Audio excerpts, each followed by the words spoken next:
Cigale FM, bonjour. Donc, nous sommes en direct de la galerie Fonction de Cicel et des Terres Blanches, un endroit que vous connaissez bien. Donc, nous sommes reçus bien sûr par Fong, qui va nous parler donc de cette nouvelle artiste que tu veux nous présenter.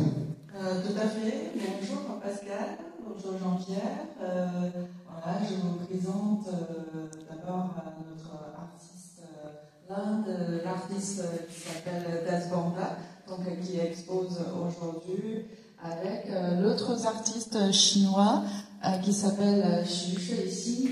Donc les deux qui font une conversation entre la Chine et l'Occident, et puis la ville de Shenyang avec la ville de Reims. Voilà, maintenant, je veux juste présenter un petit peu le travail de Xu Shuixin. Après, je veux passer à Das Banda qui présente son travail, l'art artistique, tout à fait.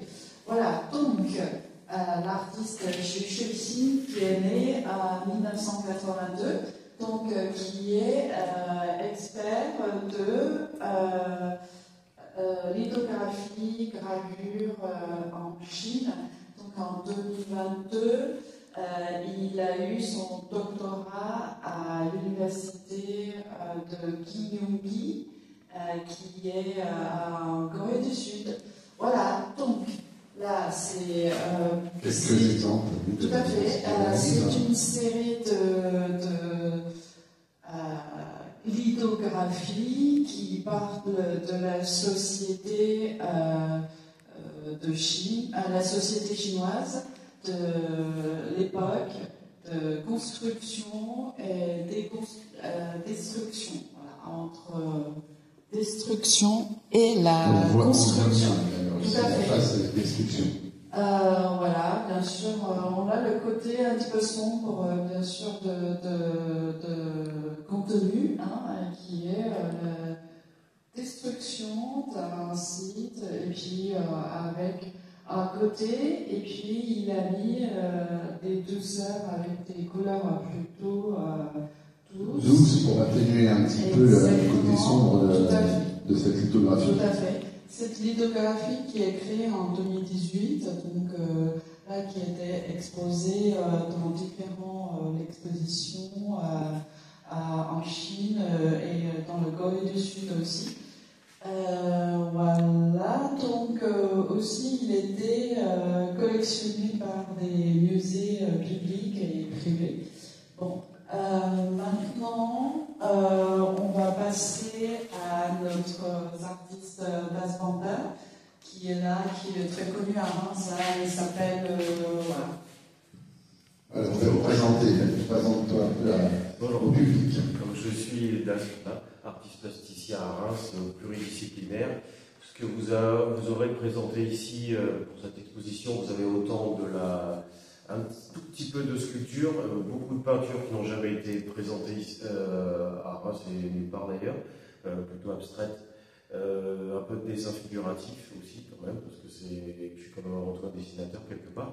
Et donc voilà, il y a plein de nouvelles choses que je n'ai pas eu l'occasion de présenter. Et puis là, voilà, les planètes sont alignées. Je suis là avec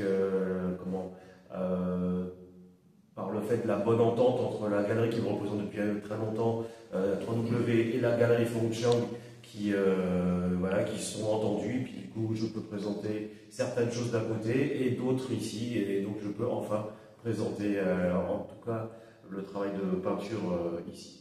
Voilà, donc ça c'est des bonnes choses. Merci même à la galerie Fengchang, oui, parce que ça c'est vrai que elle œuvre énormément pour développer justement ces expositions, et donc c'est très important. Ouais. Et oui, c'est pour ça que je disais, ouais, il y a le fait de découvrir des gens, puis il y a le fait de les soutenir. Nous, on a tous besoin, tous les pros en tout cas, on a besoin de galeries pour nous soutenir, et aussi d'acquéreurs, bien entendu. Mais avant tout, c'est les galeries qui peuvent nous accueillir et présenter nos travaux au grand public. Et là, c'est pour ça, c'est là que la galerie Fengchang est très, très importante aussi. Et oui, en fait, un accompagnement, des conseils, aussi, comment développer la carrière des artistes Bon, Das Banda, c'est pas un artiste émergent, hein, donc c'est plutôt un artiste confirmé maintenant.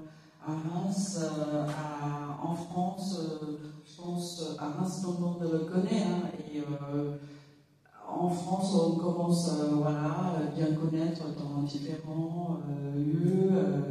Voilà. Mais internationalement, voilà, maintenant, la Galerie Fonchamp, comme on a des réseaux vers l'Asie, et du coup, on va essayer de promouvoir son travail vers les publics asiatiques.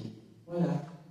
Donc c'est vrai, ce qui est important, c'est qu'aujourd'hui, la Galerie Fonchamp apporte une ouverture au public, et c'est grâce à tout ça que justement qu'il y a des artistes qui permettent de découvrir, et ça c'est important pour vous.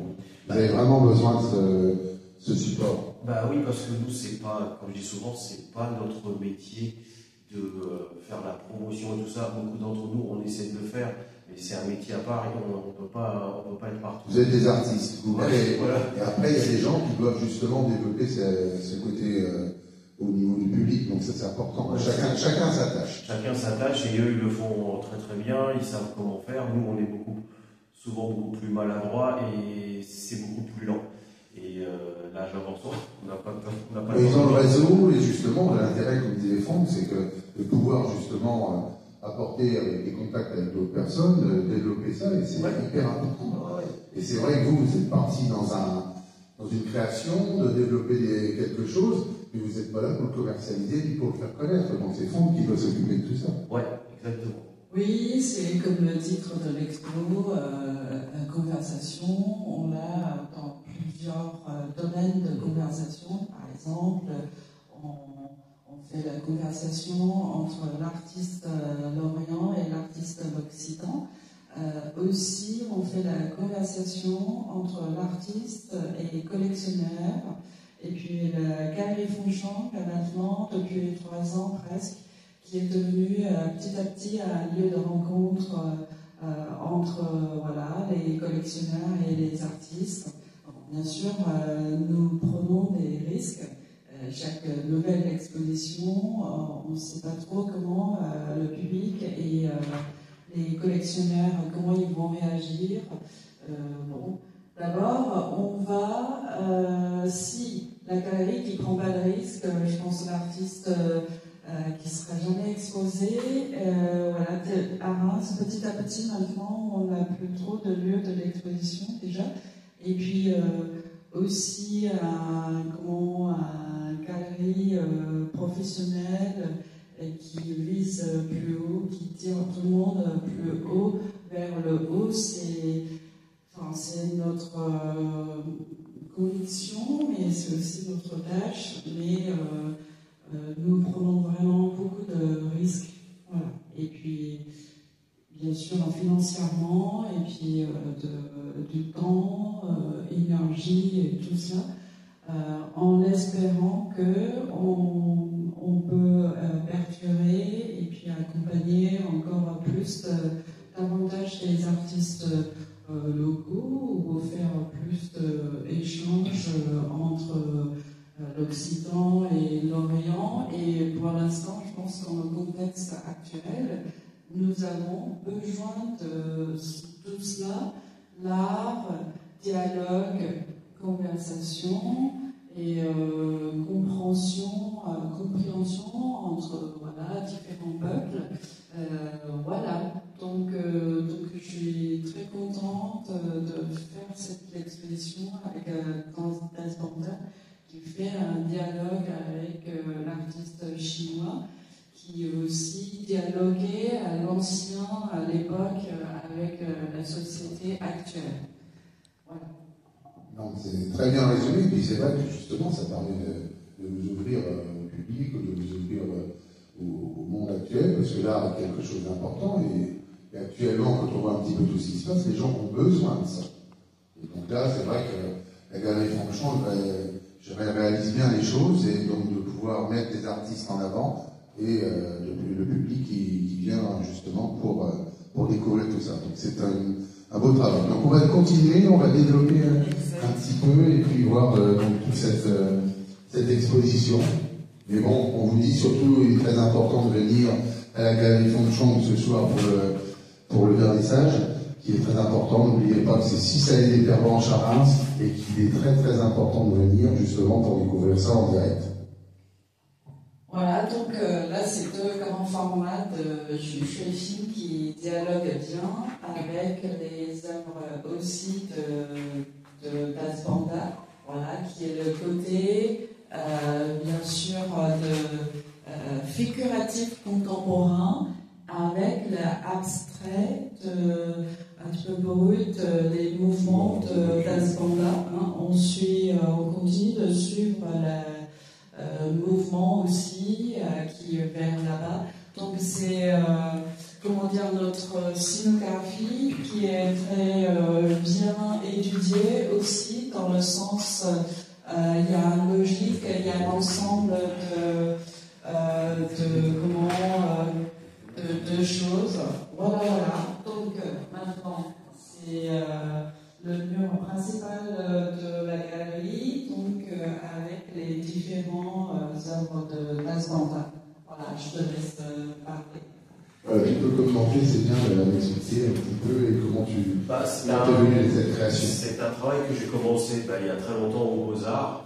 J'avais gardé les dessins préparatoires et puis je les ai mis un petit peu de côté parce que j'ai fait plein de choses, de la sculpture et tout ça. Et le temps est venu, comme ça, je pense, c'était l'année passée, l'année d'avant, de m'y remettre, de travailler sur ce mouvement, sur ce geste, sur cette écriture même, puisque on peut trouver d'autres gens qui font ce genre de travaux, mais finalement, chaque personne a son écriture. Et moi, là, j'ai la mienne avec mes couleurs, les couleurs qui sont de chez moi. Quand on disait qu'il y a un dialogue entre la Chine et l'Occident, c'est un peu plus que ça. Moi, je suis réunionnais, donc c'est un dialogue entre l'hémisphère sud, l'océan Indien, et même la Chine aussi. Et ces couleurs-là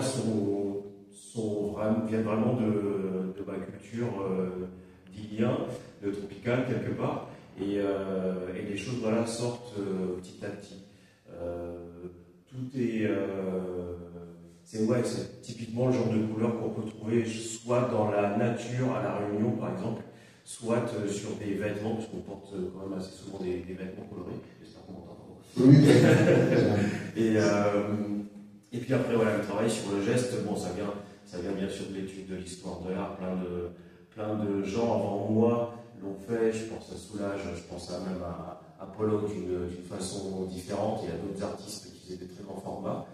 Et moi, je viens juste quelque part perpétuer une sorte de tradition dans la peinture occidentale, et puis je l'amène à moi. Oui, puis la mettre en avant, puis en même temps, comme tu dis, ça fait partie de tes origines. Ouais. Donc, c'est vrai que ces couleurs-là, oui, pour l'hémisphère sud, c'est quelque chose qui est courant, donc c'est très important de le mettre en avant.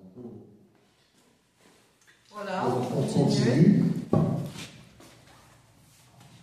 Voilà, je vous montre aussi cette série de lithographies, différentes techniques d'œuvres de Suchet ici, donc qui décrit, par exemple, ça c'est le Golden Holiday de la Chine qui est très typique. C'est 2 œuvres qui parlaient vraiment de la société actuelle chinoise qui profitent des vacances, parce que les Chinois qui n'ont pas beaucoup de vacances. Ça, c'est la semaine, le 1er mai.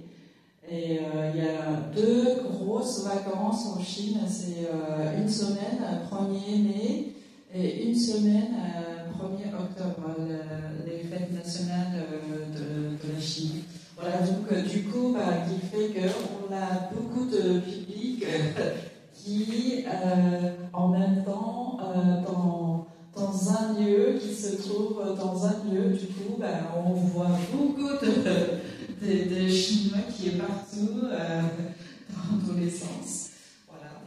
Et ça, c'est assez typique de la Chine. Voilà. Après, ça, c'est l'autre lithographie qui s'appelle Ascension. Voilà, c'est son interprétation de l'eau de l'ascension.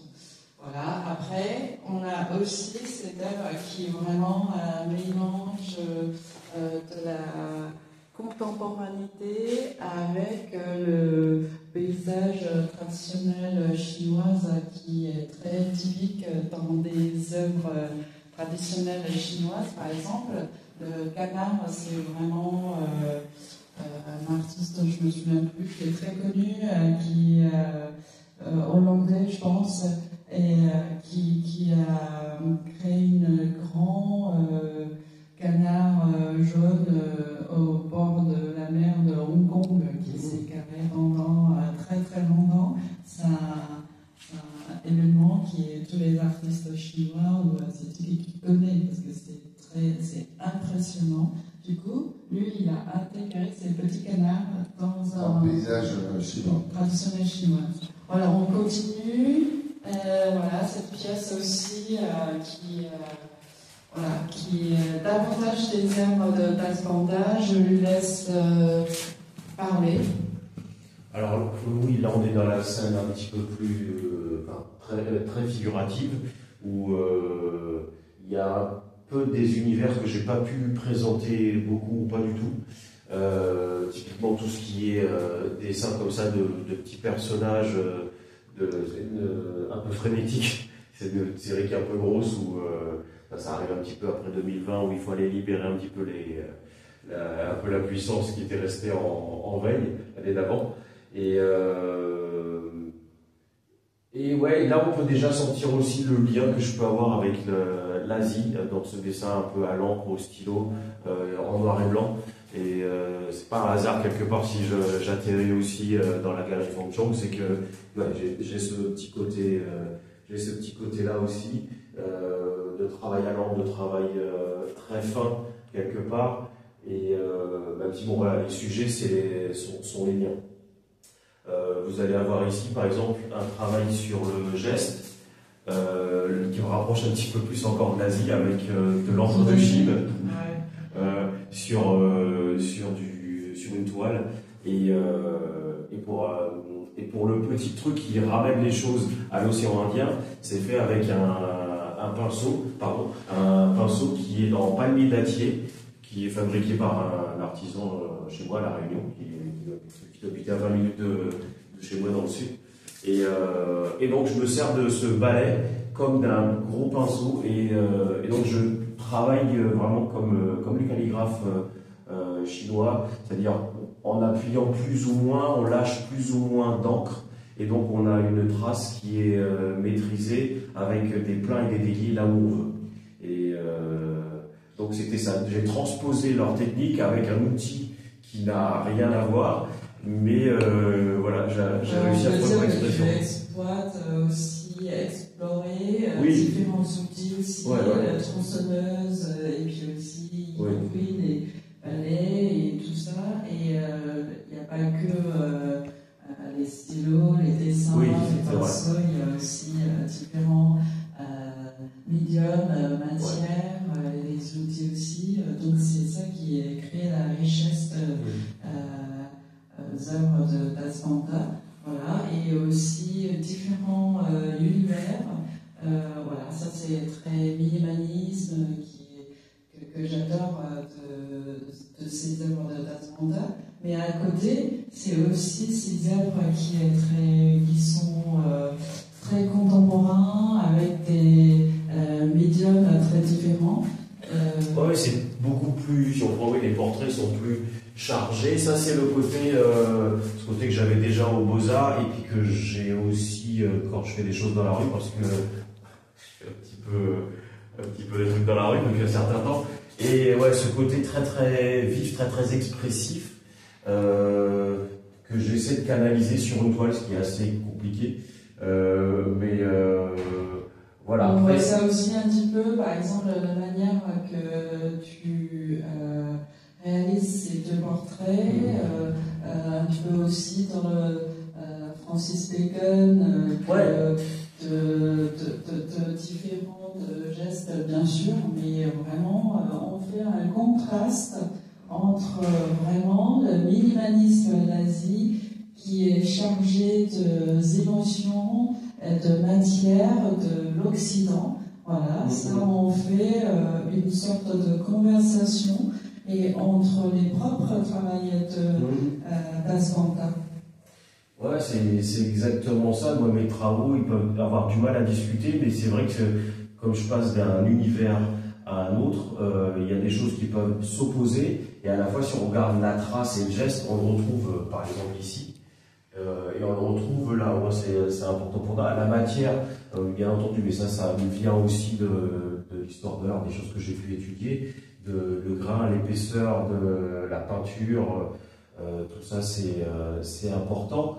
Mais c'est vrai que moi j'ai toujours eu ce truc-là où, quand je vais dans un musée, j'essaie de voir la touche de peinture. Et c'est vrai que sur certaines peintures classiques, comme on les voit pas, parce que la peinture est très très fine, ça m'intéresse, mais différemment. Alors que dès qu'on attaque des périodes plus modernes, alors là je suis un petit peu plus attiré quelque part.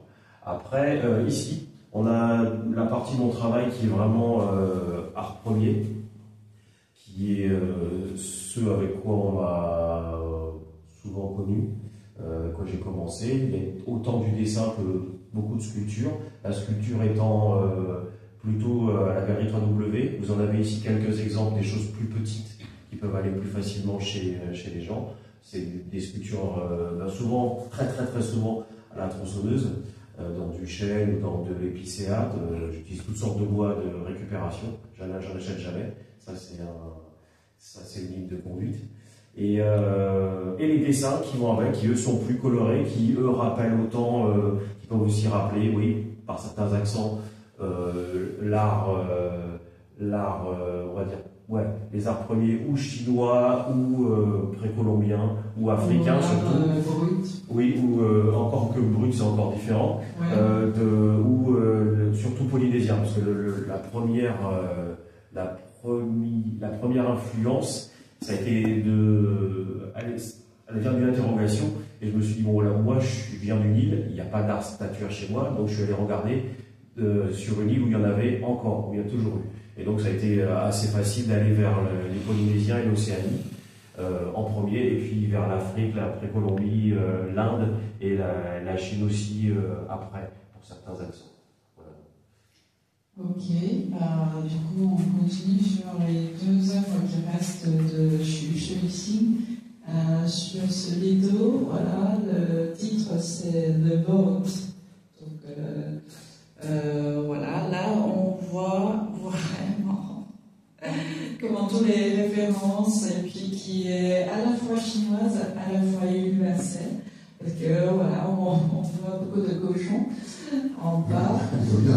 Et qu'il écoute une poignée de soi-disant et leaders politiques qui nous disent il faut comme ci comme ça, voilà, vers cette direction-là et pas l'autre, et puis bon.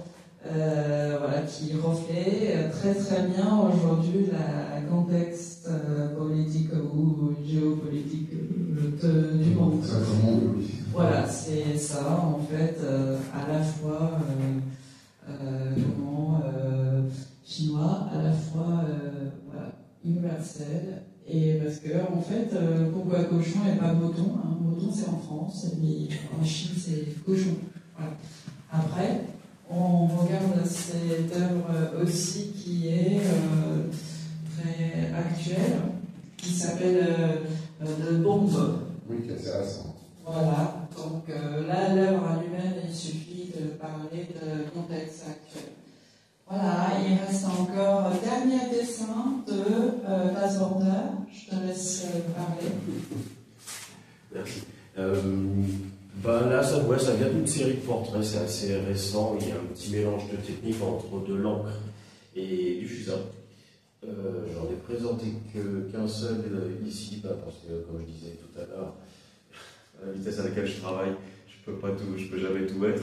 Et ça sera certainement à découvrir plus tard. Là, ouais, c'est du portrait où on tend un petit peu vers l'abstraction, mais on est encore dans le figuratif. On est entre deux mondes. Et il y a aussi, voilà, c'est là aussi qu'il y a discussion entre la figuration et l'abstraction. Et ça, c'est des choses que les gens vont pouvoir découvrir en venant à la Galerie Fongue. Et tu travailles beaucoup, Fusain et puis Nantes? Pas tant que ça. J'étais encore dans un mécanisme où je faisais que des choses qu'au fusain, ce qu'on m'a appris au Beaux-Arts, ou que encre. Et encore que ce qu'il y a derrière moi, c'est encre et marqueur, ce qu'ils n'avaient pas trop au Beaux-Arts, mais bon, c'est tout. Et ouais, encre et fusain, il y a une sensibilité là, moi, qui m'intéresse, que je vais certainement creuser un peu. Oui, parce que je trouve une finesse dedans, et je trouve que c'est vraiment très très bien. C'est pour ça que je te demandais. Oui, tu en fais beaucoup. Non, c'est le début. Il y en a plusieurs, mais voilà. Non, franchement, c'est très sympa. Et oui, c'est vrai qu'il y a une finesse qui est bien agréable. Donc tu continues. Ouais. Donc là, on revient un petit peu dans l'entrée de la galerie. Nous avons toutes ces couleurs bien derrière et bien agréables. Donc, je pense qu'on a fait le tour. Tout à fait. Franck, on va te remercier beaucoup de ton accueil. Et puis, c'est vrai que c'est un lieu que nous apprécions beaucoup parce qu'il y a une ouverture d'esprit, il y a de l'art, il y a plein de choses qui sont dans le monde actuel très très agréables. Donc, on va te remercier de ton accueil et surtout on va rappeler que la galerie Fongue, c'est 6 allées des Pervenches, et donc ce soir il est important que vous soyez là. Donc tu vas nous donner un petit peu plus d'éléments. Oui, c'est à partir de 18h. Voilà. Donc notre galerie qui s'est située au 6 allées des Pervenches, qui est derrière la maison commune de chez ma mère, que tous les Rémois qui connaissent, presque. Voilà, donc Ça va les coordonnées. Oui, mon numéro de téléphone 06 47 82 34 17. Aussi, nous sommes sur tous les réseaux sociaux, Facebook, Instagram, TikTok, LinkedIn. Donc, vous pouvez nous suivre en tapant Fongue Galerie, et qui nous trouve et qui suit toutes nos actualités, les informations sur les expos, les vernissages, les cartes de conférences, les salons, tout ça. Voilà, au plaisir de vous voir ce soir, à partir de 18h. Merci beaucoup. Donc, Cigale FM, on vous remercie tous, on remercie Jean-Pierre à la technique, on remercie surtout l'artiste, et puis bien sûr, Fongue pour ton accueil donc, à la galerie Fongue Chong, donc 6 allées des Pervenches. Merci à tous, et venez nombreux ce soir donc, pour cette exposition, et donc en présence bien sûr de l'artiste. À très bientôt. Merci, Cigale FM.